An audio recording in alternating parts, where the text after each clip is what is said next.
Hi everyone, and thank you for joining us on this very wet and windy Tuesday lunchtime for the second in our series of Meet the Studio events. A big warm welcome to everyone who's joining us. I know we've got a big audience again today, and it's been great to see a mix of a real range of people, from college students through to people who are in jobs thinking about moving into the digital industries, through to seasoned professionals who have joined us from all over the world. So a big thank you to everyone for joining us. Given that we've got quite a few new faces here today, I'm just going to take a quick minute to introduce myself and Wired Sussex. So I'm Rebecca. I work for a company called Wired Sussex, and we are a membership organisation for digital media and tech businesses across Sussex. We support them in all the ways that you would expect from a membership organisation. We lobby for them, we bring them together to network with each other, we run events for them, and we help them find talent. You people looking for jobs. So welcome and thank you for joining us. One of the ways that we help people find jobs is through our jobs board, which is, I think, where a lot of people know Wired Sussex from. We've got about 150 jobs on our jobs board at the moment, and about 100 of those are actually in the game sector. So we thought it would be really good to bring together some companies from across the game sector in Sussex to give insights into what they look for when they're recruiting, and to tell you a little bit about what their businesses are like, to help inform and inspire you when thinking about your own digital careers. So as I said, my name is Rebecca, and my role here is to work as the skills and talent strategy lead. And basically what that means is, in addition to having a jobs board, we run a series of events and activity to really help ensure that our sector is diverse and inclusive, and also to give advice on pathways for people who might want to enter the industry or take the next steps in their careers. I'm joined today by my two colleagues. We've got Hannah, who's on the chat on YouTube. So if you have any questions, you can speak with Hannah there. And also my colleague Anna is following the conversation on Twitter. So we have the account Wired Sussex Jobs, and we're using the hashtag jobs in games. So if you have any questions you'd like to post on Twitter, then Anna will be there as well. I have a bunch of questions that I'm going to ask to the studios, but we would love to put some of your questions forward as well. So if you do have any questions, feel free to pop them in the chat or on Twitter, and we'll cover as many as we can. I also just wanted to say a massive thank you to Edward Street Quarter, who are partnering with us on these events. They've actually built a big development in the centre of Brighton that provides accommodation and office space to people working in the digital industries, particularly in games. So it's really fantastic to have their support in today's event. So I'm going to kick off. I'd really like to welcome Nick Carter, who is the recruitment coordinator at Unity. I'm going to have a chat with Nick, and also his colleague Corinne, who is a global recruiting program manager, is going to be in the chat function as well. So if you have any questions specifically for Unity, then Corinne's happy to answer any questions there, and also we can put some to Nick as well. So Nick, thank you for joining us today. How are you doing? I'm good, thanks. How are you? Yeah, very good, thank you. Slightly wet and windy after coming in today, but yeah, otherwise very good, thank you, very good. I wondered perhaps if you could kick off by telling us a little bit about Unity and what you are and what you do. Absolutely, yeah. So Unity was actually founded in 2004, and it was founded by three friends, and they actually were making a game called Google, and they had very little success with the game itself, but actually found that the engine on which they built the game had some signs of promise, and they sort of put a bit more thought and resource into that. And a number of years later, we have the Unity engine, which is a platform to provide creators everywhere with the tools that they need to create amazing games and VR experiences, and also sort of different software sort of uses across different industries as well, from automotive to architecture and all those sorts of things. So yeah, Unity's got now a global headcount of just under 4,000 people. We operate in about 40 offices in 18 countries, I believe. So we're quite big now, and we're growing quite a lot at the moment. And in the UK, we have 8 offices, 9 if you're including our Dublin office as well. But Brighton is our main UK office with just over 200 employees. Brilliant. And I wondered, could you maybe tell us about the different sorts of roles that you have within Unity? So what goes into sort of the recruitment that you do there? What sort of roles are you looking for? Absolutely. So Unity's like very diverse in the type of jobs that we have and require, and it's a little bit different in that sense from some game studios, because we have to sort of reach into different areas of this industry. Specifically in Brighton, we're quite a customer facing office. So we have lots of sales positions, and that's ranging from our sales development representatives through to business development representatives as well, and solutions and engineers who are a bit more sort of trying to come up with solutions and solving problems for customers as well. And we have recruitment and HR in our Brighton office. And then we have a real wide range of customer support as well. And that varies from people who are on our front line of support on the Unity website, answering chat, and goes all the way through to our professional services team, who are sort of helping our enterprise level customers, trying to get the most out of Unity. And they're really skilled software developers who know Unity inside out as well. And a lot of those sort of guys and girls are based in our Brighton office. And we've also got QA and testing positions, so software engineering positions that are specifically focused on making sure that we're rolling out the best quality software that we can. And we actually also have an education and documentation team based in Brighton. So people who are making content to help people learn Unity. And also, again, with the documentation team, people who are sort of trying to enable creators to get the most out of the software and use it to the best of their ability. And so what would be sort of, do you think there's a difference between the sorts of skills that you look for as a platform provider than a studio who's maybe making the games would be looking for in those, I guess, particularly in those sort of tech roles? In terms of the main differences, I don't think there is a huge difference in terms of what we're looking for. Ultimately, I think people in the games industry are looking for people who are passionate about creating games or helping others to create. So I think there is a sort of similarity there. Working in a game engine or at Unity does have some advantages from the likes of we don't have crunch periods where we're sort of ramping up to release a game. And there's, as I mentioned, such a wide variety of roles that we're able to often sort of have people come on board in one position and then move around as well into other positions and sort of develop and grow at Unity, which is really exciting. And it's really great to see when that does happen. And I guess with those roles, you know, maybe around like the project management or the business development type roles, do people need to have games industry background to move to Unity? So obviously we have, as I mentioned, different industries that we support. So we have a lot of focus, a lot of our main focus is in the games industry. And many of those positions are we do look for people who have had that experience. But on the other side, because of the diverse sort of range of these positions and levels that we look for, you don't need to.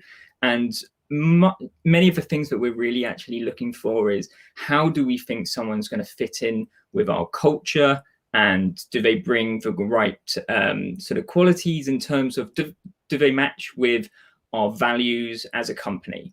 And they're almost more important to us than a lot of the skills that people have. So if you have transferable skills that you can bring, then we will definitely look at that. It's not sort of like no games experience, you're not coming on board at all. And because of the different industries as well, if you have experience, say, in the automotive industry or a similar industry, and you join in that sort of capacity, there's loads of opportunities to learn about Unity in a gaming sort of aspect and move around within the company, as I mentioned. So it's it's not limited to people with gaming experience. As I did say, there are many positions where you do need to have certain skills that we do look for, but it's not always required.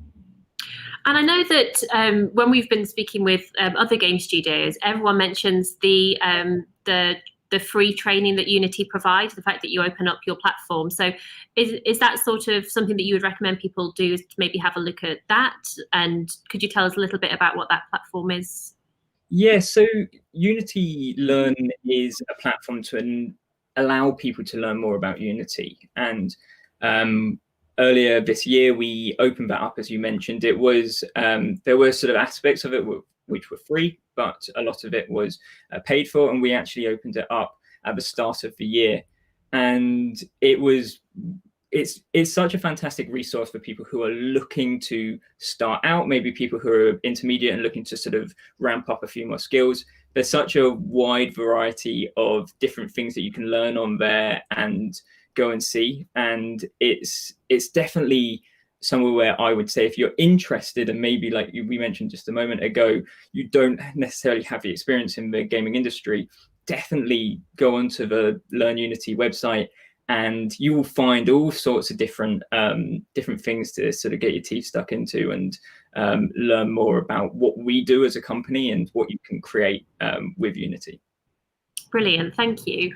And I was just picking up on what you were saying before about when you're recruiting, what you're really looking for are people that align with your values.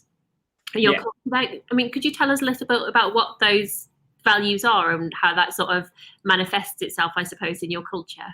Of course, yes. So we have 4 key values.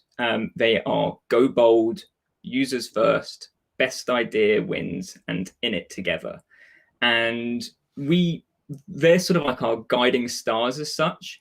And we try to approach those and put those into practice with sort of 3 sort of ideas, and they are empathy, respect, and opportunity.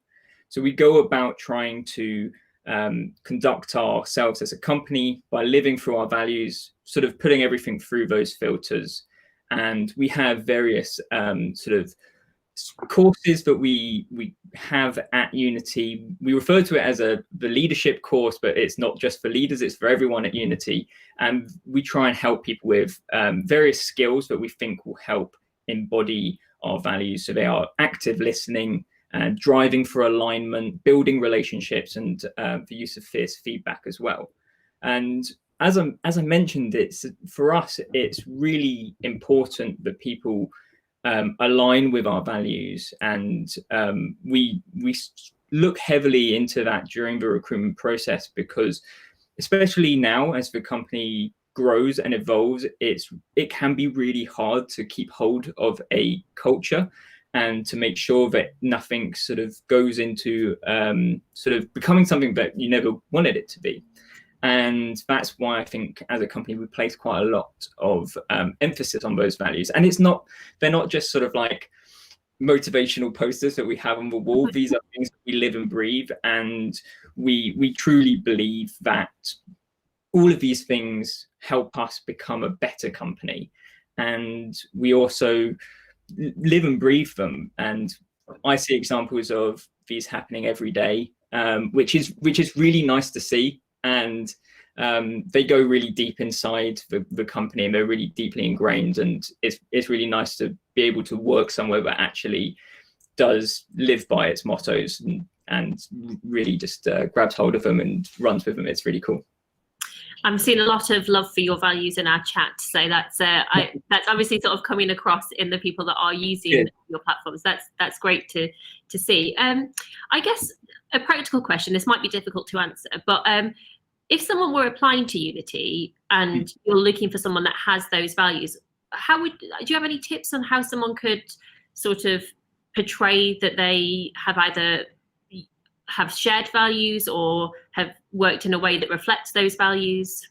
Yeah, that's a really interesting question. In fact, Corinne and her team have been working on a blog post that will come out later this week, hopefully, that will go a little bit further into what we look for when interviewing at Unity. But ultimately, it's people who see eye to eye. So we might ask questions that sort of relate to sort of times when maybe you haven't had or you've not known how to approach a project, and how have you sort of found a resolution, and maybe you've asked around, and things like that show that you're looking for help from others. You're looking for a better idea than your own sort of your best ideas wins idea, or along the lines of that you're in it together with other people. And I think at the moment, during this time of this global pandemic that we're in, most people have had to, inside Unity and outside, really sort of be in it together, because it can be lonely working from home. And I'm sure there's loads of examples that people have of those sorts of things. So yeah, I would say to people, don't worry about sort of trying to sort of show those too much, because I'm sure people's natural values will come out. And the interviewers and the people at Unity are such a lovely bunch that they'll ask the questions, and these things will shine through. So yeah, it's definitely not something to worry about. Thank you. And I know that, it must be difficult at the moment with distributed teams and remote working. Sort of, how has that worked in terms of keeping that culture alive with remote teams and sort of? Yeah, it's been interesting, and it's been really interesting to see Unity's approach to it.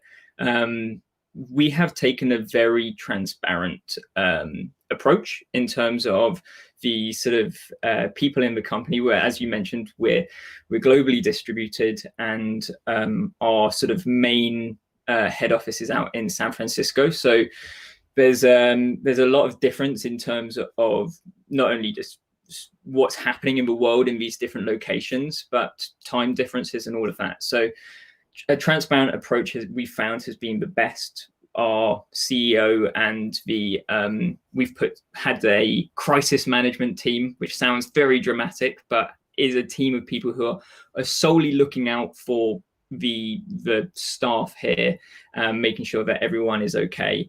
They have been communicating with us really frequently about what the current thoughts are. We've not rushed into anything.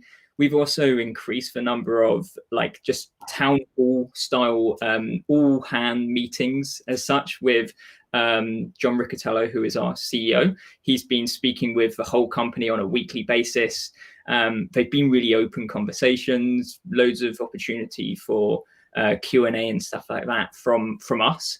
And we've also held our hands up and been like, we don't know what the answer is. We don't know what the best way to approach this is. 6 months ago, the outlook looked very different to what it does now. So we have really allowed all the sort of people here to speak up and share their voices. There's been lots of round tables to try and find those best ideas and to surface those. And yeah, it's been a time when I think everyone has supported each other. We have a fantastic workplace experience team as well, who look out for us. They're just here to make sure that we're all okay. And we have a fantastic team in the UK, and especially in Brighton, who look after us and make sure that we are all okay and keep us our spirits high and all of that. So it's been great. It's certainly been challenging and been different for many people. I never envisaged sort of being sat at home and working for this length of time, but I think the company's really helped support everyone do that. So yeah. Brilliant. I know that we've spoken a lot over the past 6 months, and I can say that there hasn't been one time you haven't come onto the call with a big smile on your face. So I think something's going well. So thank you so much. I've seen there's been lots of questions that Corinne's been sort of doing a fantastic job answering. So we're almost up on time now, so I'll sort of leave it there. But if there is anything, hopefully there might be a bit of time towards the end where we can ask a few more questions. So a huge thank you to Nick and Corinne for joining us from Unity. And then if you do have any questions, we'll try and cover some more later on. So a big thank you to you. So next we're going to be moving across to Jason Avent, who is the studio head at TT Odyssey. Hi, Jason. How are you this morning? Very well. Good afternoon. Good afternoon. Thank you so much for joining us. You're very welcome. I wondered, maybe could we kick off perhaps with you telling us a little bit about TT Odyssey and who you are and what you do? Yeah, sure. So I've worked in the Brighton gamers industry now for must be 15 years.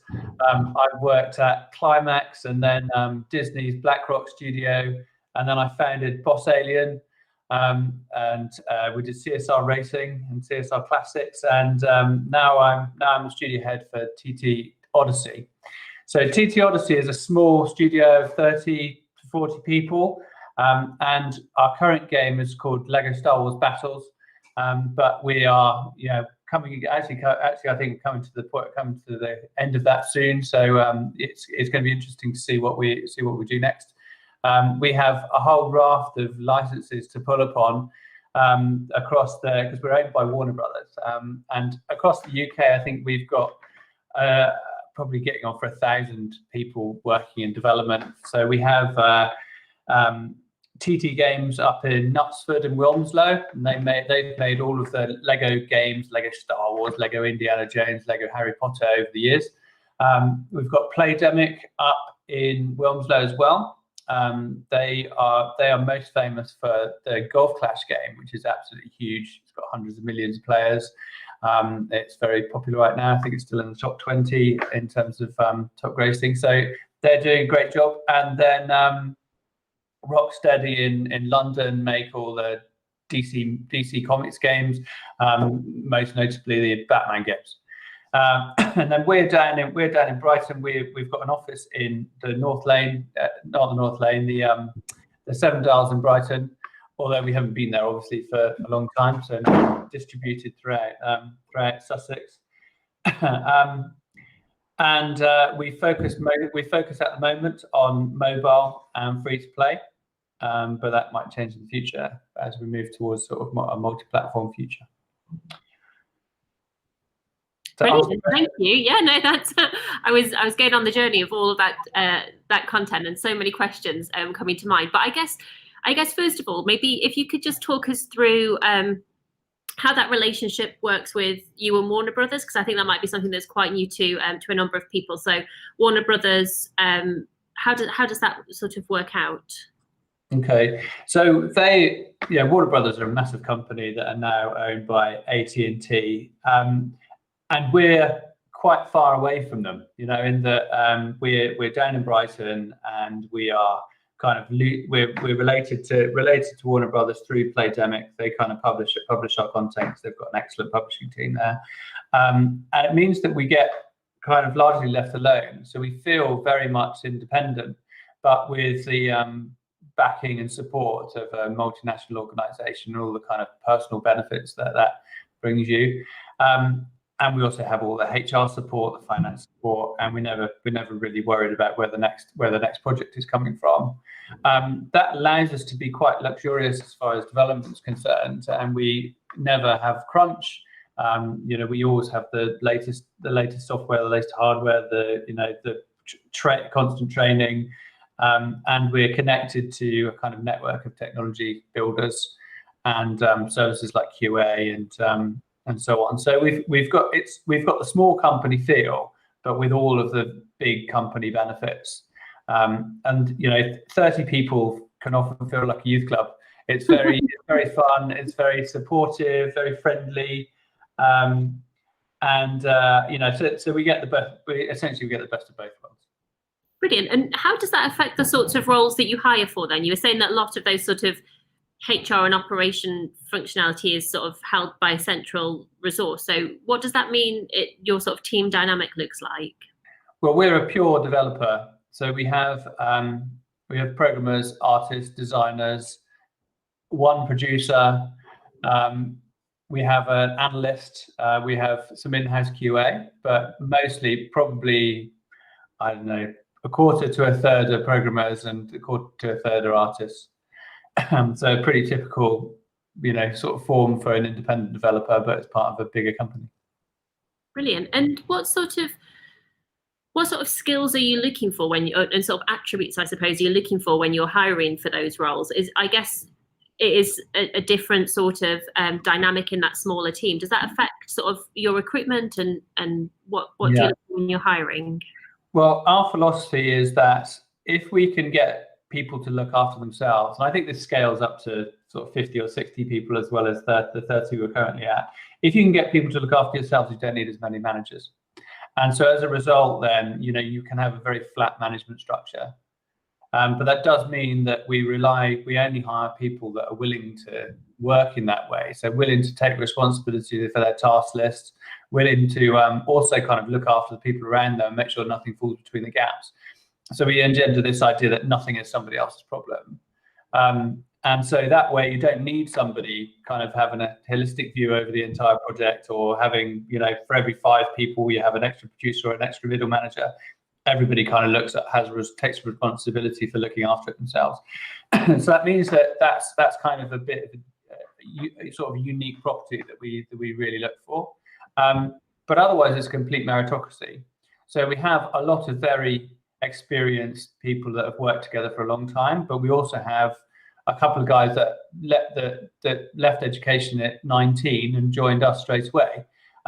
So if they're good enough, they can pass the programming test. Maybe they've got some self-driven games development experience. Maybe they picked up Unity or Game Maker or Unreal and made something that looks like a game, whether it's a level or it's an adaptation of somebody else's game or a simple title themselves. It's very easy then to kind of say, well, they want to do it, and they've got the ability. So let's just make sure that their fit is correct, make sure they are willing to take responsibility for their own task list and managing their own time, and make sure they've got the technical ability by passing the various tests. So we have a very high quality standard, because especially in programming, if you have one person who makes mistakes, the whole team can be taken out by it. So we are very careful about who we bring in, and we try and maintain those standards as well for people that stay at the company, so that then that each member of the team can lean on every other member, and that there's no weak link in the chain. So it's really worth investing in that. So sometimes it can take 6 months to find the right person, but really age is no barrier. Being in a different industry is no barrier. As long as you've got the skills and the technical ability to pass the test and the interview process, then you're more than welcome. And I think for me, that seems what's so empowering with the games industry is that so much value is placed on skills and experience that you can drive yourself. So I know we were talking about sort of Unity having free tools that you can play with, and as you were saying, sort of Unreal as well. So do you have any sort of, I guess, any advice for anyone who maybe is thinking about moving across from a different sector? So I've seen quite a lot of talk in the chat today of people maybe around aviation, or I know we've got some people signed up from financial services. So maybe if someone's working in a different sector that wants to step across into games, do you have any advice for them on sort of what the tools are out there, but how do they sort of use those to impress you?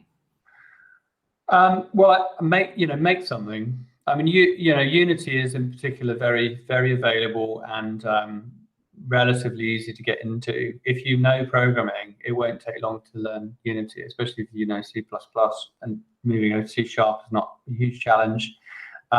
Even if you come from Python, I guess you've got a good chance of putting something together. So yeah, make something, I guess, is the key thing. And there's lots of resources, lots of videos. I mean, you can learn anything from YouTube nowadays, can't you? I mean, it's easier than ever to retrain, especially while you're working at home. You could spend a couple of hours a day while you've got another job, and nobody would notice, I guess. But there's plenty to do. I mean, and also if you've retrained and adapted, then that adaptability is and that will to learn and change is really admirable. We'd look very kindly on that. And I do hear that so often when I talk to people who are thinking about taking pivoting in their career and doing something significantly different, is there's an anxiety about how that might look to an employer. But I always say, just sort of to echo what you were saying, that this ability to be able to adapt and learn and transition is so valuable. And I think across most of the digital sector, but particularly in games, I think those softer skills around adaptability, trying something new, doing it yourself are so valuable. So we did do an event on that towards the end of last year. So I'll make sure that we circulate some of the videos if anyone's looking for a little bit of inspiration. But thank you for echoing that, because that's reassuring to hear. I've seen quite a few questions coming in from graduates as well, just asking sort of how they can set themselves apart. Is there anywhere where someone's made a portfolio or has got work? How do they actually show that to you in a sort of a professional way? Well, you can send it on a website, or you can send it on Box or Dropbox or whatever. Really, I mean, the kind of making the contact, I suppose, is the most difficult part. Are you going to share our jobs email? I think it's jobs. We will do, yes. Yeah. The easiest way for us to be able to go through the mountain of CVs is if the top line is a link to a portfolio. So if it's an artist, then it's going to be a whole blog of different images and animations and whatever else you've produced. But often we have games that you can download. Either they're web-based, or there's a sort of standalone that you can run, and that's the best way. If we can play a game, and then you can in an interview you can talk us through what you did and how you made it. That's a very easy shortcut to. And if you've got a music degree or a maths degree or something that feels very different from computer science, but you've proven that you can make a game in Unity, we feel that you can learn, we can train you, and we can help you. So, and yeah, we hire at every level. So at the moment we're looking for a programmer and a QA technician and a designer. And honestly, the level is not important. If we feel like we can find a graduate who is exceptional and can pass our processes, then that they can fill that gap. We can adapt around them. Clearly, I guess if we're hiring a technical director, then it'd be difficult to work around that. But at the level we're looking for, it could be anybody from somebody who's exceptional and a 19-year-old, or it could be somebody who's a graduate and maybe has a game in their portfolio that they can show off, or it could be somebody with 5 or 6 years experience, or somebody who's in the aviation industry or the automotive industry that has done some programming before.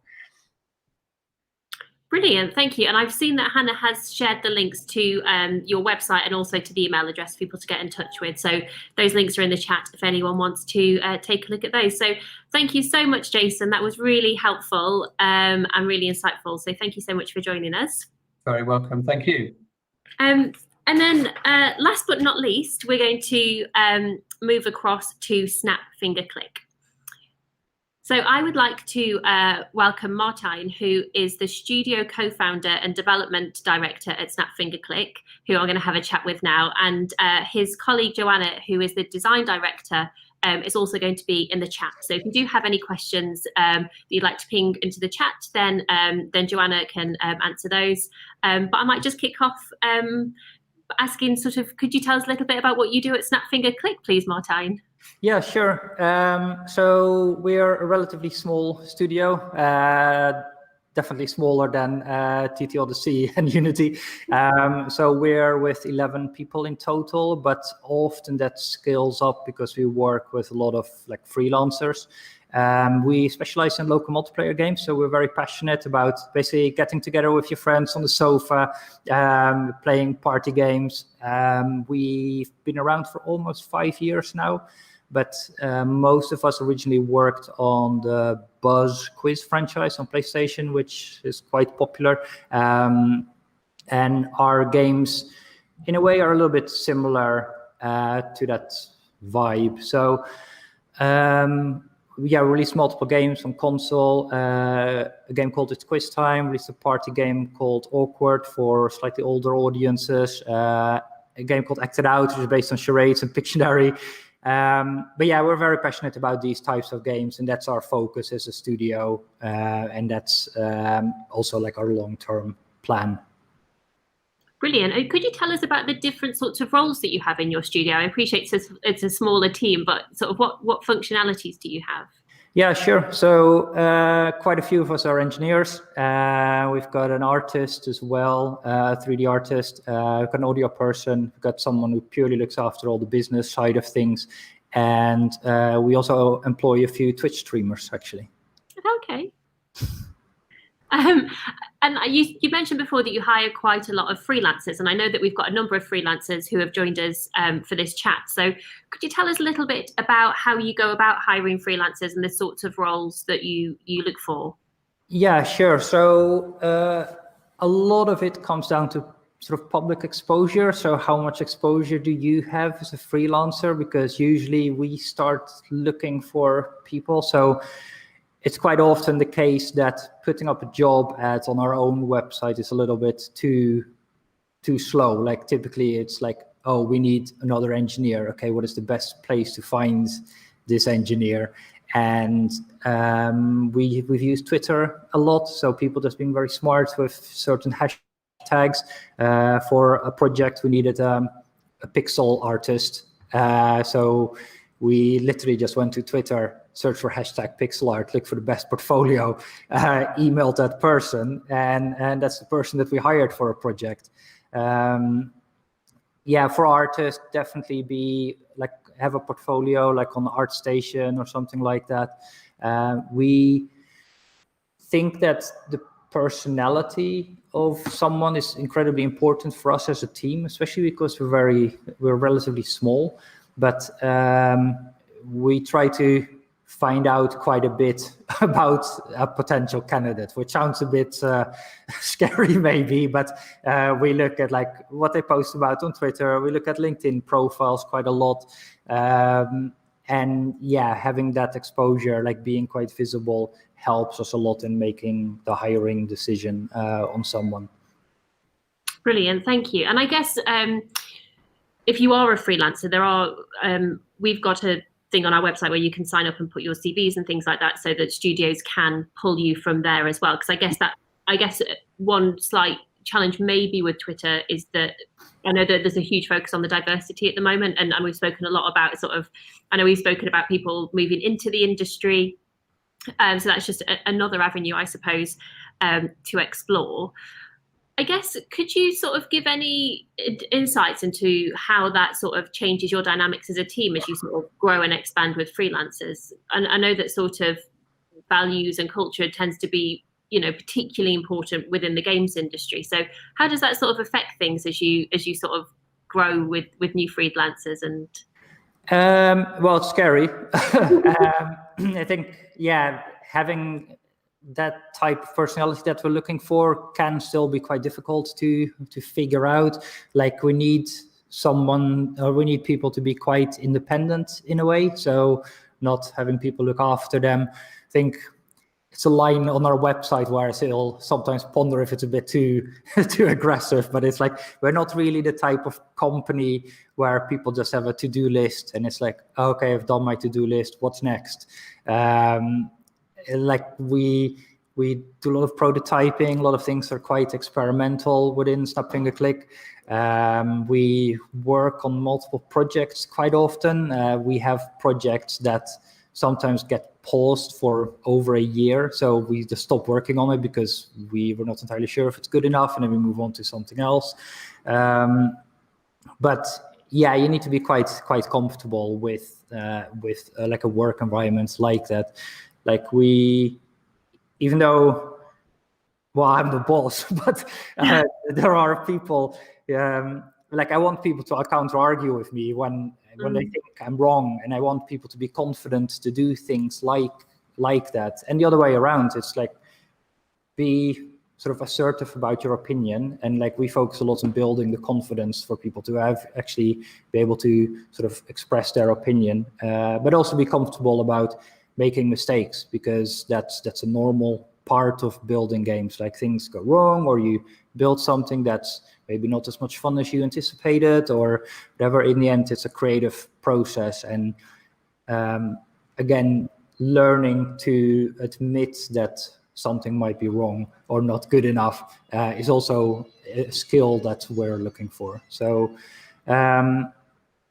obviously, like the bigger you get as a company, the more voices there are, and that's just a delicate thing for us to balance based on the people that we hire. And I hear so much, within the games industry that there is this, there is a culture around wanting people to experiment, to try new things, to fail sometimes. That could be quite daunting, I suppose, as a candidate to put in an application or in an interview. So, would you advise people to sort of to case study that when they're sort of putting together their cover letters or in the interview? Like how, I guess you don't want to sort of reveal all of your weaknesses, but also I hear from the companies that actually it's that ability to fail and learn and retry that actually is really valuable to them. Yeah, and yeah, it is really valuable. It's like prototyping is such a big part in the game industry anyway, and building a prototype also means accepting that maybe the majority of those prototypes won't work. So any personal experience that people have with things like that is just, really valuable. Like, how do you assess that something maybe isn't good enough, or something is good enough? Like like for its quiz game, we released a game with maybe 10 or 11 different rounds in it. I think we had maybe over 20 originally in total, and we just kept cutting rounds where it was like, this just isn't fun enough. And obviously you have to be quite, sort of have to set rules for yourself, because in the end, it's like building 20 rounds can take up so much development time, where it's like, okay, we've got 20 rounds, we've got time to build about 10. So which ones are we going to cut? And again, that doing that or going through that process is a skill, and actively thinking about like, okay, so how do we actually decide what the best round is and what's the process for that? But you sort of have to figure out these things on your own. You really need to be quite confident in sort of having your own voice there. So you think it's okay to sort of to highlight perhaps in an application or in an interview where something maybe hasn't gone as you would expect, and to give maybe the reasons for that and what you learned and how you would do it differently? That would, if someone put that in a cover letter, would that sort of, I'm thinking what people could sort of include when applying for a job with you that would sort of reflect some of that culture that you have. No, I think it's I think it's pretty impressive actually if someone is willing to like openly say like, hey, like I know a story of someone who actually left their full-time job with some savings to start just building their own games, where it's like, hey, cool, I want to be an indie developer, I'm going to build my own game. Worked on the game for maybe 6 or 7 months, and in the end it's like, he just couldn't get it to work. And it's like, and then he started working somewhere else. But just having experience like that is incredibly valuable. It's sort of like a hard life lesson, but still like things like that is really valuable for us. Like people who've gone through that experience and actually sort of had to acknowledge that some things maybe didn't work. But like that sort of ties into finding your own voice and being able to sort of speak up and sort of figure out where stuff works well or doesn't work well. And when you talk about that person who is sort of developing their own game, do you would you recommend someone starting to build their own games themselves? Do you sort of take how much value do you put on something that someone's made themselves as opposed to something that's been made with another studio or in a professional environment? It depends a bit on the role. Like I think when it's really interesting if you're able to make your own like small games, maybe to highlight your own art, but it's not necessarily something we look for. When you're an engineer, I think it's really valuable. And obviously you don't have to create the next Grand Theft Auto on your own. It's like just stick to like something small so you get a sense of okay, this is something I'm going to do for maybe 2 months or a month, like in the evening in my spare time or something. If you already have, well, something else that's taking up all your time, then yeah, it's really valuable to just see like small game concepts that people have made, and especially if you're an engineer and you're like if you can share like the source code of your little project, then that's super valuable for us, because the quality of code is really important for us as well. Like I said, if you're an artist, then I think just having a good portfolio website really helps. Someone asked me some time ago where it's like, oh, should I have as an artist, like, should I have a portfolio, an art station, because maybe I should build my own portfolio website? It's like, no one can be bothered with that. It's like, as far as I know, most recruitment people don't care about like, oh, you must have your own portfolio website. It's like, just go on ArtStation, just find the most efficient solution for you as an individual. I think most studios get a lot of applications from composers as well. Yeah, again, getting your music up and running on a website is pretty straightforward. I know someone who just created mock audio tracks for existing games and game trailers and things like that, and got hired that way. Yeah, anything to show off your work instead of us just sort of looking at like a CV and there's no example of what they've done. Yeah, it's really valuable. Brilliant, thank you. And I was seeing then some questions coming in earlier around, that IP. So, if there is games that have already been made, I guess music's a great example. Can you, if someone were to put their own music over the top of that, how would you feel about that? Like seeing someone imposing things onto a game that's already been created? Yeah, no, I think that's perfectly fine. It's just to showcase your work. Like I know a graphic artist who actually on his portfolio website just did like fake commissions almost, where it's like, oh, redesign My Little Pony, or redesign, how would you redesign the Nike logo, which is such an iconic thing. And they're just challenges he set for himself. Yeah, obviously some brands might not be happy with that, but on our end, like, I don't really care, to be honest. Like also with our own games, where it's like, hey, I looked at your awkward game, I've seen the trailer, you know what, I redid the music for it, what do you think? And yeah, that's perfectly fine. I think that's pretty cool, and it's a good way to show off your skills. Brilliant, thank you. Well, that was super helpful. I can see lots of questions coming in that Joe's been handling. So a massive thank you to you, and a massive thank you to Joe for joining us today. Sure.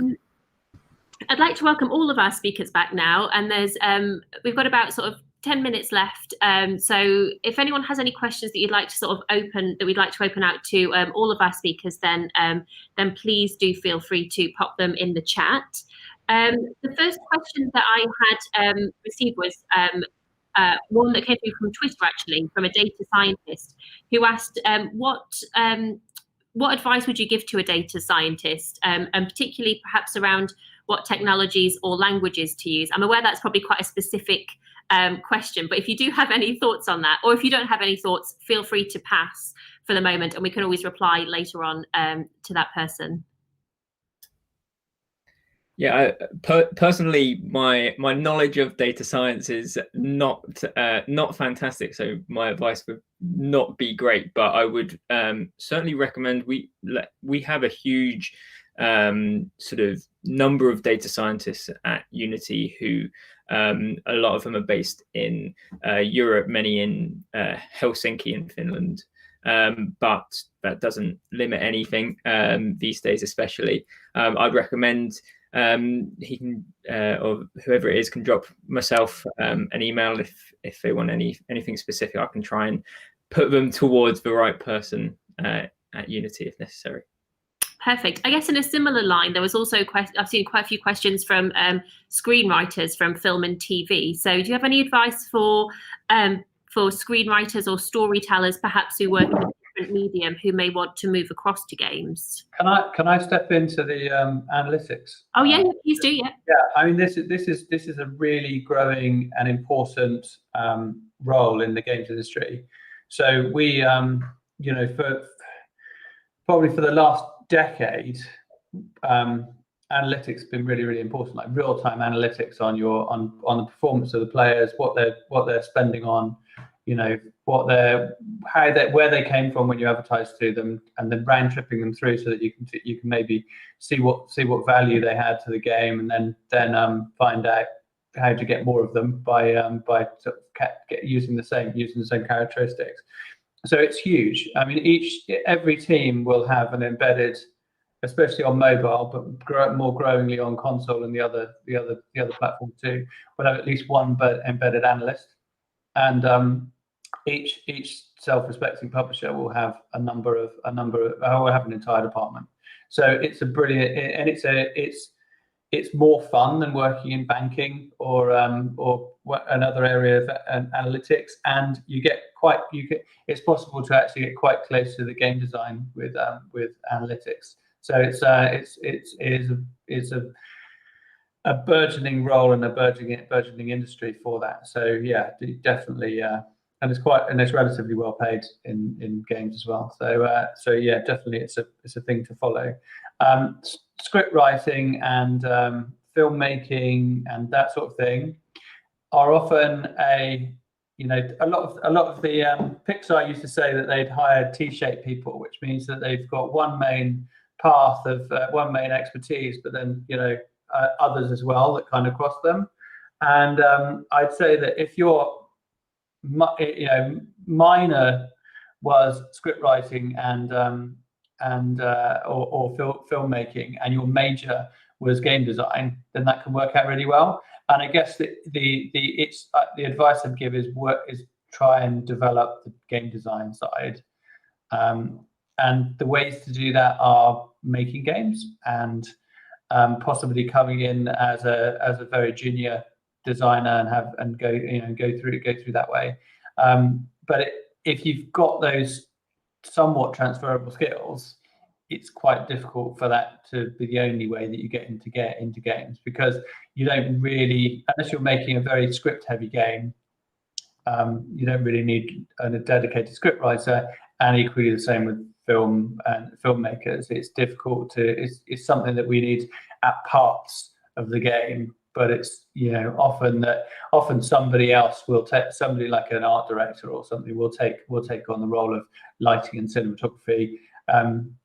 And so again, it's a minor rather than a major sort of feature. But there are specialist agencies for script writing called like Side UK, and probably the same for sort of filmmaking direction as well. So you can be a freelancer or and work across lots of different games. Then it would make sense. Yeah, if I can jump onto that, where it comes to script writers, like we worked on a project. Well, I worked on a project before starting Stepfinger Click, where we were looking for a writer who could do comedy writing, but also it was for a murder mystery game, so sort of combine those elements. And then again, it sort of comes down to feasibility. So we literally just started searching online for a script writer who could do that. And in this case, the script writer, she'd worked on TV series before, but that wasn't an obstacle for us, because in the end, we need the script. We can teach people like, okay, this is how we need the script, or there might be like stricter character limits or things like that, or a very fixed format that needs to be followed, but we can train people with that. So yeah, basically it just comes down to exposure again, like being able to be found quite easily online. Thank you. Yeah, I do hear so often the comparison between film and games, and I think it's not always quite as easy as it sort of just being a different medium. So that's really helpful insights. Thank you. We've got a question from Phil, which says, does it matter if I'm returning to programming after quite a while doing other stuff? I have 8 years C in the past, and now Unity certified developer and making my own games. So does it matter if there's been that break? It depends, doesn't it? I'd say that the way we qualify that is that you have to pass the programming test. So if you're not too rusty to pass the programming test, then you'd be fine. Yeah, I'd jump on that with a sort of similar vibe. As long as you're able to get back up to speed, and if you've got the background knowledge there, then usually getting back up to speed isn't so hard. So my advice would be throw yourself into it, build up those skills again, and you've got the benefit of having some diverse experience that maybe some other people who are applying for roles won't have. If you've worked in some other positions, that's always great. I'd always include and suggest that people always include sort of different experiences on CVs, because if your CV just reads sort of programming and loads of different programming positions versus someone who has some programming experience and then maybe has some different experience where they've led teams or whatever that might be, everything adds, and it's always nice to see. But yeah, definitely, as Jason said, just get those skills back up into shape and you'll be flying, I'm sure. Thank you. And I think I've heard it sort of mentioned a few times, and I know we've got a number of sort of students and graduates on here. So when we talk about a programming test for an interview, could someone just say a little bit about what that process might be, just because it could feel quite daunting? Well, in our case, it's literally a kind of a written test that you go away and do, and then you come back and talk through your answers. So it's often, we found a lot of people fail it who don't have, ours in particular, and everybody's test is different, if they don't have a sort of a really good grounding in computer science, because there's a bit on kind of algorithms and sort of system design, which you don't necessarily pick up just by going, oh, I'm going to learn programming from a book. You kind of, it's more broad than that. It's more of a computer science. But then there's solving specific problems, spotting bugs, trying to find more ways for things to run more optimally. We try and explore a lot of the different programming sort of problems and areas. But it's essentially a written test with an interview afterwards. Yeah, and from our point of view, we do a number of different things. We're trying to sort of bring our or consolidate the different types of tests as the company grew. Sort of all sorts of different things started to appear, and we are trying to consolidate those. We generally use a platform called Codility that allows us to do a number of different tests. So that might be sort of like a take-home test style thing with a sort of code writing exercise online. Or it might be a whiteboarding sort of test where you're in a call with someone else from the team who's sort of asking you and talking you through sort of different problems and asking you to sort of try and solve those in the moment. But yeah, so a number of different sort of things that we tend to use, but that's generally where we find ourselves with these sorts of tests. Yeah, like on our end, we essentially have two parts to that test. So one is it's like essentially building like a really small game. So we provide some code already and we tell you like, hey, we want to add X, Y, and Z as features, but they're absolutely tiny. We're literally talking about Pong/Pac-Man style level games. And there's essentially like a small quiz that we typically do. So basically a set of engineering questions, and then we're interested in seeing how people answer those questions. And a lot of those questions, they don't necessarily have a right or a wrong answer. It's more to get an insight into how people try to solve certain problems that we give them. Brilliant. Thank you so much. I'm always conscious to try and finish these events on time, but I can see there's a whole bunch of questions still popping up in the chat. So if you do have any questions, put them there and we'll try and direct them as best that we can. Before we wrap up, I just wanted to say a massive thank you again to all of our speakers for being here with us today. A big shout out again to Edward Street for sponsoring the event and allowing us to run this. Thank you to also to everyone who's been on the chat, so to Joe and to Corinne, and also to my colleague Hannah, who's done an amazing job sharing so many links. We'll make sure we capture those and share them after the event. So thank you so much for joining us. We have the next in this series next Tuesday, same time, same place. Well, not same place, different URL. We'll send that out to you. But next week we're joined by Mediatonic and the Chinese Room. So thank you for joining us today. I hope you can join us next week, and I'll see you soon. Thanks so much. Thank you very much. Goodbye. Thank you.